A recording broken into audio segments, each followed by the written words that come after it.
ইতিমধ্যে Indian secular ফ্রন্টের পক্ষ থেকে প্রায় অবজারভার নিয়োগ করা হয়েছে প্রথম দফায়, দ্বিতীয় দফায়ও অবজারভার নিয়োগ করা হবে। এই ভিডিওটা স্পেশালি যারা অবজারভার হয়েছেন তাদের জন্য। এটা আমার ব্যক্তিগত মতামত। এই মতামতের সাথে পার্টির কোনো যোগাযোগ নেই, বা আমার যেটা অভিজ্ঞতা আছে যারা অবজারভার হয়েছেন সেই ভাইদের সাথে তাদের উদ্দেশ্যে ভিডিওটা বানানো।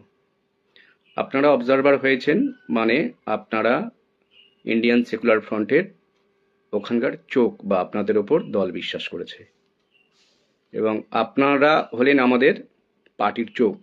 ওই যে যে জায়গায় আপনারা অবজারভার হয়েছেন, আপনাদের চোখ দিয়ে, অর্থাৎ আপনারা যেভাবে অবজার্ভ করবেন সেইভাবে পার্টি আমাদেরকে দেখবে, অর্থাৎ আপনাদের চোখ দিয়ে পার্টি দেখবে।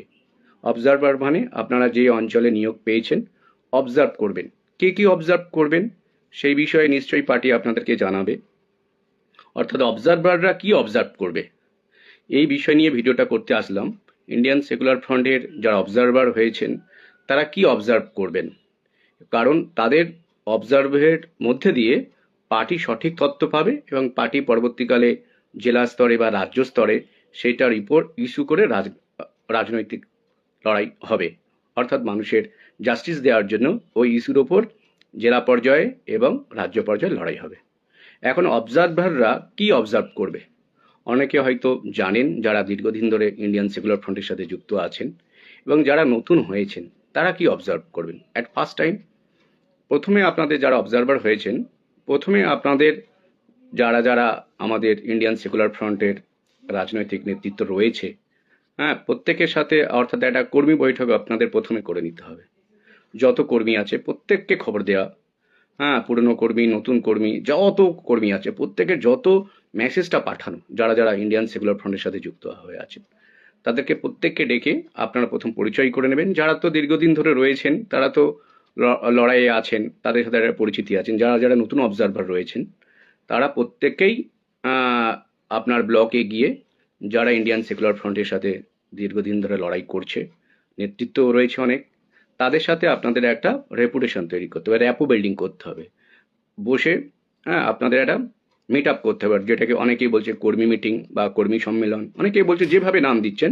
অবজারভারদের উচিত প্রথমে ওই ব্লকের অন্তর্গত সমস্ত ইন্ডিয়ান সেকুলার ফ্রন্টের যারা কর্মী ছিল আগের দিনে বা পরবর্তীকালে যারা চলেও গেছে বা এখন যারা আছে প্রত্যেককে মেসেজ দিয়ে ডেকে তাদের সাথে সম্পর্ক স্থাপন করা। এক, অর্থাৎ প্রথমে মিটিং করা। মিটিং করে সে অবজার্ভ করে নিল আমার কতজন এখানে ইন্ডিয়ান সেকুলার ফ্রন্টের ভাইরা আছে, কতজন লোক ইন্ডিয়ান সেকুলার ফ্রন্টের সাথে যুক্ত আছে, এবং আপনারা ওই মিটিংয়ে প্রত্যেকের ব্যক্তি পরিচয়, এডুকেশন পরিচয় জানতে পারেন যদি অবজারভার মনে করে। তার জেনারেল লাইফের পড়াশোনা কত, বা আজকের দিনে সে কী করছে, শিক্ষাগত যোগ্যতা, এটা তাকে ভালো বোঝার জন্য অবজারভাররা এগুলো কর্মী মিটিংয়ে জানতে পারে। কেন জানবে তার কারণ আছে, কারণ অবজারভাররা প্রথমে গিয়ে এই সমস্ত কাজটাকে ছোট ছোট খণ্ডে বিভক্ত করতে হবে। প্রথমে ব্লক লেভেলে যেহেতু তারা অবজারভার হয়েছে, তারা গিয়ে প্রথমে মিটিংটা করে নিল, তার কত কর্মী আছে, কত আইএসএফের লোকজন আছে, তাদের মধ্যে কেমন শিক্ষাগত যোগ্যতা আছে, তাদের আর্থিক ক্ষমতা কেমন, কে কত সময় দিতে পারবে, কে পার্ট টাইম হতে পারবে বা কেউ রেগুলার টাইম দিতে পারবে, এইগুলো একটা সমক্ষ ধারণা তৈরি করতে হবে প্রথম অবজারভারদের কর্মী মিটিংয়ে। এবং বন্ধু ভাই যে সম্পর্ক তৈরি হয় একটা পরিবারে, সেই একটা পরিবারের মতো সম্পর্ক তৈরি করতে হবে ওই অবজারভারের প্রথম মিটিং বা দ্বিতীয় মিটিংয়ে। অর্থাৎ এটা আমার একটা ফ্যামিলি, ইন্ডিয়ান সেকুলার ফ্রন্টের ব্লক লেভেলের ফ্যামিলি, এবং পার্টি আপনাকে পাঠিয়েছে তাদেরকে অবজার্ভ করার জন্য। তাদের শিক্ষাগত যোগ্যতা, তাদের আর্থিক ক্ষমতা, তাদের বয়স, তারা কি আইএসএফ নিয়ে ভাবতে চাইছে, অর্থাৎ এইগুলো খুব তাদের খোলাখুলি আলোচনা করতে হবে।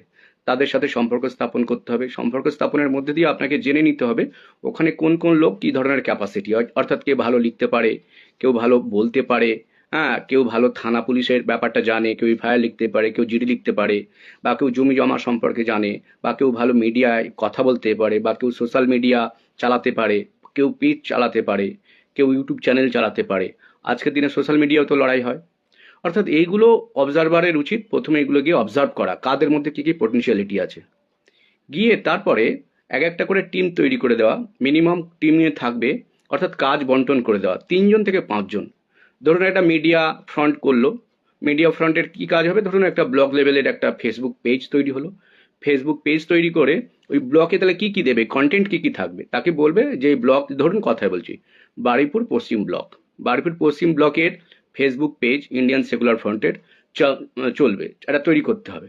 এর অ্যাডমিন থাকবে কিন্তু ওই অবজারভার, আর অবজারভারের সাথে সাথে আমাদের যে জেলার যে প্রেসিডেন্ট বা সহ প্রেসিডেন্ট তাদের অনুমতি নিয়ে তাদেরকেও অ্যাডমিন করে দিতে পারে, অর্থাৎ জেলার স্তরে একজন থাকছে আমাদের জেলার সভাধিপতি, এবং ওই অবজারভার ওই ফেসবুক পেজের অ্যাডমিন থাকবে। আর ওই ব্লক লেভেল থেকে আরও 3জনকে নিতে হবে, যারা কি করবে, বিভিন্ন ধরনের খবর সংগ্রহ করবে, খবরটা এডিট করবে, করে ওই পেজে দেবে। কি ধরনের খবর সংগ্রহ করবে, যে খবরের সাহায্যে মানুষ প্রভাবিত হচ্ছে, অর্থাৎ দেখা যাচ্ছে কোনো দুর্নীতি হচ্ছে, রেশন দোকানে ঠিকমতো রেশন দেওয়া হচ্ছে না, যে রেশন আসছে তার ওজন কম দেওয়া হচ্ছে বা কোয়ালিটি ভালো নয়, এগুলো সম্পর্কে যদি ভিডিও করা যায়, বা দেখা গেল বিএলআরও অফিসে টাকা না দিলে কাজ হচ্ছে না, হ্যাঁ, সেই সম্পর্কে যদি যে সাফারার তার কোনো স্টেটমেন্ট ভিডিও নেওয়া হলো, বা দেখা গেল যে সরকারি স্কুলে শিক্ষকরা নিয়মিত আসছে না, প্রাইমারি স্কুলে বা সরকারি স্কুলে, বা আসছে খুব দেরি করে আসছে, বা কোনো স্কুলে মিড ডে মিল দেওয়া হচ্ছে না, বা মিড ডে মিল দেওয়া হলে ঠিকমতো পরিবেশন করা হচ্ছে না, অর্থাৎ বা হসপিটাল যেগুলো রয়েছে, ব্লক লেভেলের স্বাস্থ্যকেন্দ্র রয়েছে বা প্রাইমারি লেভেলের স্বাস্থ্যকেন্দ্র, ডাক্তাররা ঠিকমতো আসছে না, পেশেন্টদের ঠিকমতো ট্রিটমেন্ট দিচ্ছে না, এইগুলো সংক্রান্ত ভিডিওগুলো যদি তৈরি করা যায়, সেই ভিডিওগুলো ওই ব্লক লেভেলের পেজে ছাড়তে হবে, এবং অথেন্টিকেটেড কিনা সেটা একবার ওই ব্লক যে অবজারভার এবং জেলার যে সভাপতি